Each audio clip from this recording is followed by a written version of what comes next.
Welcome back to the channel.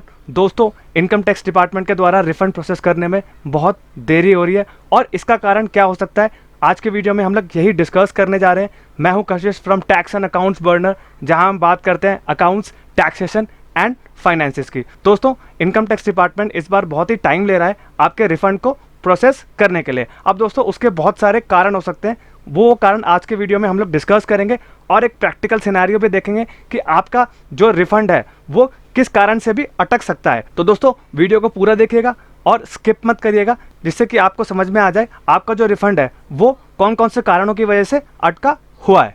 तो दोस्तों, video को स्टार्ट करते हैं।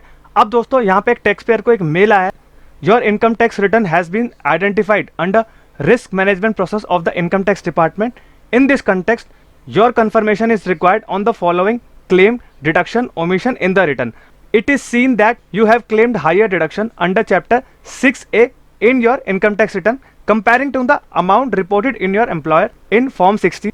Verify your claim in the return of income to maintain consistency with the information reported by your employer in TDS return. अब दोस्तों, यहाँ पे income tax department ने एक मैसेज भेजा है कि आपका जो रिटर्न है वो रिस्क मैनेजमेंट प्रोसेस के अंदर आपका आइडेंटिफाई हुआ है और आपको क्या करना है, कंफर्म करना है या तो आपका क्लेम सही है, डिडक्शन अगर आपने लिया वो भी सही है, या आपने कोई ओमिशन किया है रिटर्न में तो उसको भी क्या करना है, आपको रिप्लाई देना है।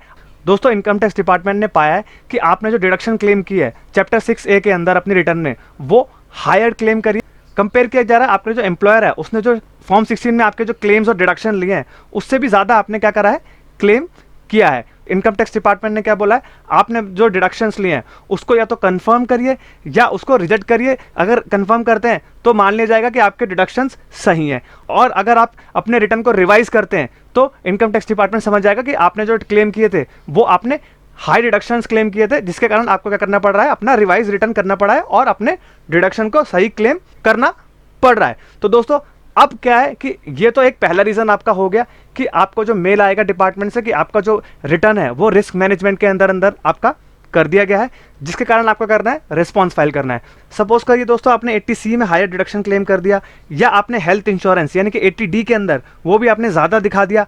दोस्तों, आपका 80G में जो है वो आपने क्या करा, डिडक्शंस क्लेम किए पॉलिटिकल पार्टी के थ्रू, उसके कारण भी क्या हो सकता है, आपका जो रिफंड है वो देरी से आ सकता है। और दोस्तों, आपका जो सैलरी इनकम है वो भी अगर मिसमैच हुआ तब भी आपका क्या हो सकता है, रिफंड डिले हो सकता है। और आपने जो HRAs वगैरह के क्लेम लिए हैं उसके कारण भी क्या हो सकता है, आपका जो रिफंड है वो देरी से आ सकता है और आपका ITR भी देरी से प्रोसेस हो सकता है। दोस्तों, ऐसे बहुत सारे कारण हैं जिसके कारण आपका जो रिटर्न है वो देरी से प्रोसेस हो सकता है और आपका जो रिफंड है वो भी देरी से आएगा। तो दोस्तों, अब इसके केस में आपको क्या करना पड़ेगा, आपको रिस्पॉन्स सबमिट करना है। To submit the response please log in to e filing portal, pending action, work list, response for refund confirmation and select the option correct. यानी कि आपको क्या करना है, the claim in my return is correct, या तो अगर आपका क्लेम है वो सही है तो सही कर देंगे, इसको यस कर देंगे।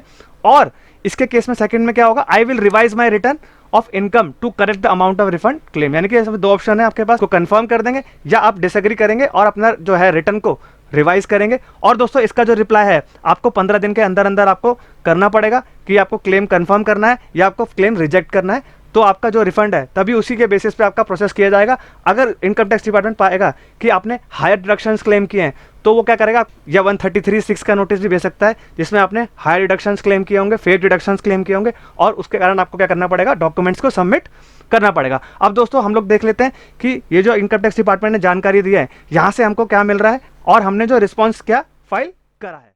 तो दोस्तों, अब हम देख लेते हैं कि हमने जो रिस्पॉन्स है वो क्या फाइल किया है। सिंपली आपको क्या करना है, लॉगिन करना है, डैशबोर्ड में आ जाना है और यहाँ पे आपको पेंडिंग एक्शन में आना है, फिर आपको वर्क लिस्ट के अंदर आ जाना है, जैसे आपको डायरेक्शन दिया वही फॉलो करना है। अब यहाँ पे आपको योर इन्फॉर्मेशन में आना है। अब दोस्तों, यहाँ पे आपको देखिए आपका यहाँ पे एक्नॉलेजमेंट नंबर आ रखा है और यहाँ पे आपका असेसमेंट डेट 24/25 आ रहा है और आपको रेस्पॉन्स सबमिट करना है 15 दिन के अंदर और आपका पैन नंबर है। और जो आपने रिफंड क्लेम किया है 66,980 का क्लेम किया है और हमने जो रिस्पॉन्स डाला है वो देखिए हमने क्या डाला है, I will revise my return of income to correct the amount of refund claim. दोस्तों, क्या हुआ था, यहाँ पे डिडक्शंस ज्यादा दिखा दी थी और क्लेम को क्या किया था, हायर क्लेम कर लिया था।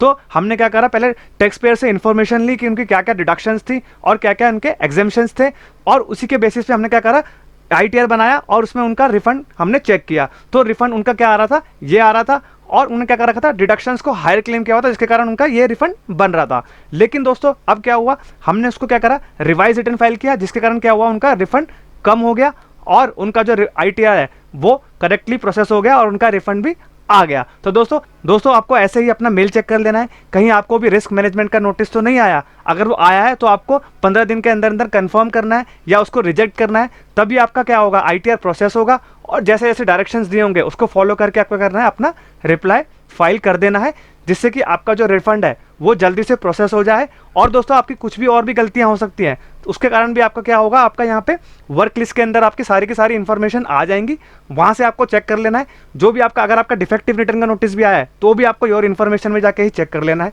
दोस्तों आई आपको समझ में आ गया होगा कि आपका जो रिफंड है वो कौन कौन से कारणों की वजह से अटका हुआ है और आपको क्या क्या रेमिडियल एक्शंस लेने हैं, जिससे आपका ITR जल्दी से प्रोसेस हो जाए और आपका जो रिफंड है वो भी जल्दी से आपके खाते में क्रेडिट हो जाए। तो दोस्तों अगर ये वीडियो इन्फॉर्मेटिव लगी हो तो चैनल को लाइक, सब्सक्राइब एंड शेयर कर दीजिए। और दोस्तों कमेंट जरूर करिएगा, जिससे कि हमको आपको इनपुट मिलते रहे और हम लोग अपने वीडियोस में उसको सुधार में लाएं।